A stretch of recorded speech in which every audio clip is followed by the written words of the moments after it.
একটা মুসলা হেরে দি কইলাই যেমন মনে করুকা মাগরিবর নমাজ আইসইন আপনি মসজিদ আর আইয়া ফাইলা ইমাম সাবে 2 রাকাত পড়াইলিস কয় পড়াইলিস 2 রাকাত পড়াইলিসুন আপনি ফাইসুন করেখা 1 রাকাত এখন আপনি 1 রাকাত ইমাম সাবর লাগে দেন ফাইসুন ইয়া আপনি আত্তায়াতুত শরীক হইছেন ইয়া এখন আপনি আত্তায়াতুগু ফড়িতা নিনা আনামাতি বই থাকা দোস্ত হল আর বুজুর্গ হল আত্তায়াতু আপনি কিতা করতা পড়িতা পুরা আত্তায়াতু অর্থাৎ সূরা আত্তায়াতু বলতে সাল্লাল্লাহু আলাইহি ওয়া সাল্লাম আত্তায়াতু পড়িয়া এর মধ্যে আপনি উঠিলা নানি ইমাম সাহেব বলবে আল্লাহু আকবার হইয়া এখন ইমাম সাহেব আরো এক রাকাত পড়াইয়া এর মধ্যে তো তাই সূরা আত্তায়াতু পড়বা নানি মত না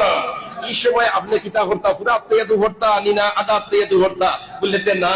এই সময় আপনি আদা আত্তায়াতু পড়িলাকা সূরা সাল্লাল্লাহু আলাইহি ওয়া সাল্লাম কোনো জরুরত নাই হ্যাঁ তুমি বললা ধীর স্থির গতিতে আত্তায়াতু পড়ো যেমন সাল্লাল্লাহু আলাইহি ওয়া সাল্লাম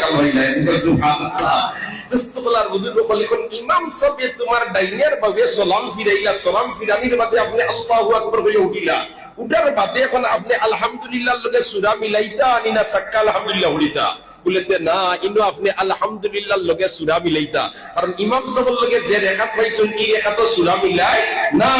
অতএব আপনি এই রাকাত সূরা মিলাইতা এরপরে আপনি হিদিবার বইয়া আদাতে এত হতা আদাতে হইয়া আবার যে রাকাত উঠবা আর রাকাত আপনি আলহামদুলিল্লাহ লগে সূরা মিলাইতা